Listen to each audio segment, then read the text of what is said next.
Hello, everyone. This is Thea Maria Carlson, Executive Director of the Biodynamic Association, and I'm here with Mac Mead, who will be a keynote speaker at the 2019 Biodynamic Conference. Welcome, Mac. Hi, Thea.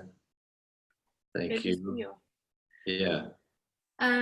So glad that we are having you speak at the conference. Of course, you've spoken at many conferences in the past, and this is in your neck of the woods in New York. Could you tell us a little bit about yourself and your work in the world?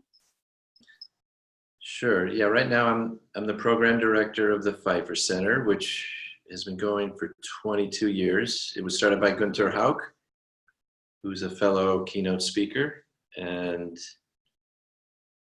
yeah, years ago, actually, if you talk about relationships as a theme in the conference, I was working at a place called the Fellowship Community, which is an elder care community, which is based on the work of Russ Steiner and has had a biodynamic farm ever since it started. And I was starting the third grade farming block with the local Waldorf school. And the teacher said, "Have you ever heard of Gunther Hauck?" I said, "No." I said, "Well, you got to meet him." So at that point, Gunther was in Europe, in Germany. And that was a couple of years before he actually came to the US to a conference where we met. And interestingly, he ended up coming to Spring Valley, starting the Pfeiffer Center. And so he was the first director, and that was very important beginning of what is at the heart of some of the biodynamic education in the US. At that point, there were a lot of farmers and young people learning, but the Pfeiffer Center was the first opportunity for a young person to come do farming, but also spend a certain amount of time just learning more about the basics. And so Gunther really helped initiate that in this country, which is really important. And I ended up my wife and I would teach one class a year in October on prep making as part of his year-long course. And interestingly, it ended up, I was asked when he retired, to continue that. So he really began what I consider very important work, and that's what I'm doing now, which is primarily teaching and farming. And this year, the Pfeiffer Center is actually combining with the farm I used to work at the Fellowship Community. And so that the Fellowship Community Farm is more a production farm with a small dairy herd, orchards, vegetable production. The Pfeiffer Center has been much smaller, not so focused on production, but especially now. So another relationship is that with Megan Durney, who's another keynote speaker who came to the Pfeiffer Center the same year I did, but she came as an intern and just never seemed to want to leave. So she actually has now been staff for many years. And so that's, I find, very exciting thing as far as building human relationships. So myself with Gunther and then with Megan. So Megan had an opportunity to work with both Gunther and I for 1 year, and then Gunther retired and I have kept going. And Megan more and more is coming into the leadership of the Pfeiffer Center and also in the Biodynamic Association and other places. Great. Yeah, I love all those connections and that weaving. Yeah. Of the relationships and that you'll all be speaking together in this panel. Yeah. So that's cool. Yeah. And as probably most know, human relationships are probably one of the most critical things. Farming is relatively straightforward compared to human relationships. And often those make or break, not just a farm, any working together. So I'm big. Yeah, so that's a trick, how to foster those kind of relationships and go forward. And the other, I'm active in the agriculture section of the School of Spiritual Science. That's something that's active in this country since early 80s. And Sherry Wildfer began that. And that's been, so I'm part of a generation of farmers, with Sherry, Hugh Williams, Harold Hoven, several others who have been active in the biodynamic work. And I know that's another theme that'll come into the conference. is that work with the School of Spiritual Science. So that's been an important part of my life, actually bringing the spiritual science in of general anthroposophy into biodynamics. Gunther did that at the Pfeiffer Center also, and I don't know. I find that's a very important thread. Yeah, it's great that you're bringing that. Yeah. Yeah, so I'm curious, how did you first connect to biodynamics? How did that relationship start? I mean, I grew up in a farming area in northern Connecticut. My father was not a farmer, but we were surrounded by farms, and I started working. I actually mostly played on the farms as a real young kid, and then started working on them, and was struck by the polarity of the farm kid and the more wealthy professional kid. I had friends in both categories, and one was very privileged and free to do almost anything they wanted, and the other was kind of like stuck on the farm, and many of them wanted to get off the farm.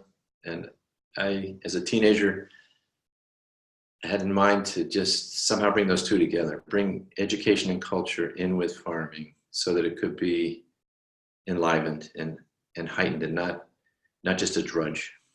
And that's, so pretty much when I was around 17 is when I decided I want to get into farming, but also into the social aspects of with education.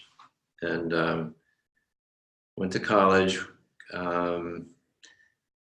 As I was in college, a cousin of mine, interesting if you talk about relationships, it happens to be his birthday today, his 70th birthday. So we were like 20 years old, and he had left college to go to a commune, which was based on the ideas of reincarnation and karma. And he introduced me to those ideas, and that just set off a bell in me. And from that led to becoming a conscientious objector. It was the height of the Vietnam War. And for alternate service, I ended up finding a job in Camp Hill Village, Copiague, which is working with special needs adults based on the work of Rudolf Steiner. And there, a young special needs adult told me they're doing a kind of farming here where the soil gets better every year. And that just set off another bell in me. And long story short, I ended up coming then to the fellowship community, this elder care community, which had a farm, and they just needed someone to start learning the farming. And so this is in Spring Valley, New York, where Pfeiffer had lived and died. And many of his coworkers had retired to the same old age home that had this farm. And they became my teachers. So I felt very privileged to be able to find a start in biodynamics, especially at the fellowship community, and have so many wonderful teachers right there in place. And so that's kind of been a theme in my life, actually, biodynamics and actually the therapeutic work, working with in a healing community, be it for elders or for special needs adults. And so healing the earth and helping people at the same time. So healing as a theme within biodynamics. That's what speaks to me. And yeah, that's great. Thank you for sharing that story. Yeah, and we will be doing a field day to Camp Hill Village, Copiague, where you got your start in biodynamics. Yeah, unfortunately, the Pfeiffer Center is a little too far for a field day from the Center, but no, they have a beautiful farm, and often you don't hear of the farms so much at the Camp Hill because they're not so outwardly marketing and all. Right. Well, and they have so many things going on at that Camp Hill Village. There's the candles and the weaving, but the medicinal herb garden. I went to it for the first time in the spring. It was so beautiful. Yeah. And all the seeds. No, they have. It's cool. It's really nice. And so most of my farming has actually been in therapeutic communities. Yeah. It's only now for the last 10, 12 years working at the Pfeiffer Center. Now, this year we've decided to combine the work of the Pfeiffer Center with the work of the fellowship community farming. And so my job is to mentor the young farmers into how to do production vegetables, especially. So Megan's one of those, Kim Pace and Peter Alexanian and some others. So My wife and I live at the fellowship community, which is where we met and have raised our family. So for me, this is kind of a complete circle of having learned my biodynamics at the fellowship community, helped build up the farm there, left there to work at the Pfeiffer Center, and now the Pfeiffer Center and the fellowship are combining. It's a beautiful little farm. It's not enormous, but it's got the only cows in the whole county. And it has built up over the years, to be a fairly self-sustaining organism. And that's been my main research in biodynamics, is the reality of the farm individuality and what can happen when you get all the relationships together of the animals, plants, animals. It creates incredible crops and food for people. Yeah. Yeah. Yeah, that's you've, I think, mentioned relationships probably like 30 times already in our conversation. So I think it's really apt that that's, cultivating relationships, Earth, cosmos, and community is the theme of our conference this year. And especially that intergenerational relationship. There's so many people I talk to who are involved with biodynamics who are kind of wondering, okay, what happens to this work that I've been doing? How do I pass it on? So I think it's great that you found a way that feels healthy to you to be carrying on the passing of that knowledge. Yeah. And yeah, sounds wonderful to have so many teachers that you got to start out with. Yeah. So actually, I have a relationship question that drives me, and maybe that can be kind of research. What's the relationship of each human's healthy center and the Earth's healthy center? Or actually, maybe it's a question. Do we have do each of us have a healthy center? Does the Earth have a healthy center? And how are they related? Yeah. I feel they're very related. Mm-hmm. And I think a spiritual life for human beings, and something like meditate, allows one to find one's healthy center, or maybe one needs healing, some balancing, or some therapies or medicine or whatever, to enable one to find your healthy center. And I personally think biodynamics is the method for the Earth, for us to help the Earth shine through with her healthy center. That's beautiful. I think they're very related, but that's a mystery to me. So that's like an ongoing quest or mystery for me. But yeah. So maybe in the conference I hope that can come up. Yeah. Well, you can bring it up, right? Yeah. You're part of creating the conference. Yeah. Okay. Yeah. Yeah, I think there's so many ways to think about a relationship to the Earth and to the cosmos and to community. I'm really excited to see what everyone who comes to the conference brings in terms of their questions and and sharing and exploring each other's questions. Yeah.